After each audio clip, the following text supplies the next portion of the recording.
नमस्कार दोस्तों, एक बार फिर हमारे यूट्यूब चैनल में आप लोगों का हार्दिक स्वागत है। लेटेस्ट अपडेट निकल कर आई कि कर्मचारियों के लिए आ गई है बड़ी खुशखबरी, सबको मिलेगा पूरी पेंशन का पैसा। तो दोस्तों हम आपको सिर्फ डिटेल में बताएंगे कि ओल्ड पेंशन स्कीम पर जो नई अपडेट आई है वह क्या है। अगर आप हमारे चैनल पर फर्स्ट टाइम विजिट कर रहे हैं तो चैनल को लाइक कर दीजिए, सब्सक्राइब कर दीजिए, साथ ही साथ बेल आइकन को भी बजा दीजिए ताकि गवर्नमेंट या पेंशन से संबंधित जितनी भी न्यूज आती है उनकी नोटिफिकेशन आप लोगों के पास तुरंत पहुँच के। तो करते वीडियो को स्टार्ट बिना किसी देरी के।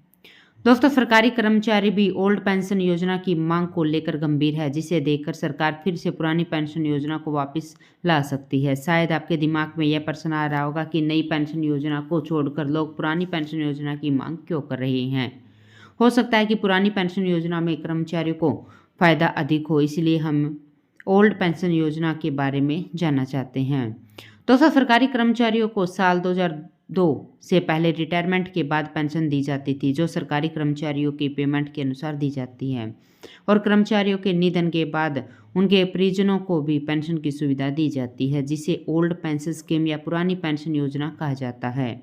ओल्ड पेंशन योजना को 1 अप्रैल 2004 से बंद किया गया था, जिसे फिर से लाने की मांग हो रही है, जिसका समर्थन सरकारी कर्मचारी कर रहे हैं। ओल्ड पेंशन योजना को इस तरह समझा जा सकता है, अगर किसी सरकारी कर्मचारी का वेतन 20,000 रुपये है तो उसे पेंशन राशि के रूप में उसके वेतन का आधा यानी 10,000 रुपये दिए जाएंगे। पेंशन योजना के अंतर्गत सरकारी कर्मचारियों को रिटायरमेंट के बाद उनकी वेतन राशि से आधी राशि पेंशन के रूप में दी जाती है। ओल्ड पेंशन स्कीम के अंतर्गत अगर सरकारी कर्मचारी की मृत्यु रिटायरमेंट के बाद हो जाती है तो उसके परिजनों को पेंशन की राशि दी जाती है। ओल्ड पेंशन स्कीम के अंतर्गत सरकारी कर्मचारी को रिटायरमेंट के बाद उसे वेतन का 50% वेतन पेंशन के रूप में प्रदान किया जाता है। ओल्ड पेंशन स्कीम में सरकारी कर्मचारी के वेतन में कटौती की जाती है। ओल्ड पेंशन स्कीम के अंतर्गत वह सरकारी कर्मचारी जो रिटायर हो चुके हैं उसे 20 लाख रुपए तक ग्रेजुएटी दी जाती है। दोस्तों आरबीआई का मानना है कि अगर ओल्ड पेंशन योजना फिर से लागू की जाएगी तो उन्नति की ओर नहीं बल्कि पीछे की ओर एक कदम बढ़ जाएगा। ओल्ड पेंशन स्कीम के बारे में आरबीआई ने कहा है कि अगर इस योजना को लागू किया जाता है तो राज्य की आर्थिक स्थिति पर भी प्रभाव पड़ेगा, जिससे विकास कार्यों में रुकावट आ सकती है। दोस्तों ओल्ड पेंशन स्कीम पर जल्द ही बड़ी खुशखबरी मिल भी सकती है। दोस्तों भारत सरकार ने नई पेंशन योजना की शुरुआत 2004 में शुरुआत की थी।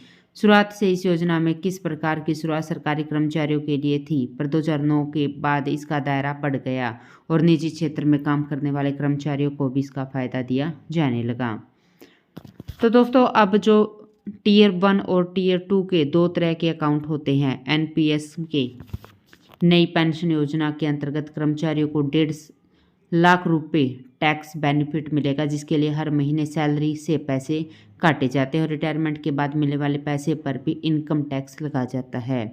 कर्मचारियों को दिए जाने वाला पेंशन टीयर 1 और टीयर 2 के चुनाव अनुसार होता है। इस तरह कह सकते हैं कि नई पेंशन योजना में पुरानी पेंशन योजना की तुलना में पेंशन राशि कम होती है।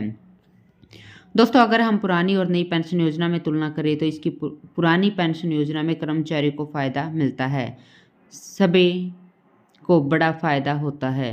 दोस्तों सबसे बड़ा फ़ायदा तो यही है कि सैलरी से पैसे नहीं कटे, जिससे पेंशन की रकम भी ज़्यादा मिलती है और पेंशन में टैक्स भी नहीं लगता। इसलिए अभी पुरानी पेंशन को वापस लाने की मांग जोरों शोरों से हो रही है, जिसे विपक्ष दल के नेता भी चुनावी रंग में रंग कर पेश कर रही हैं, जबकि अनुमान लगाया जा रहा है कि पुरानी पेंशन योजना को लाने से अर्थव्यवस्था की गड़बड़ा सकती है, क्योंकि इससे सरकारी अर्थव्यवस्था पर ज़्यादा बोझ पड़ेगा।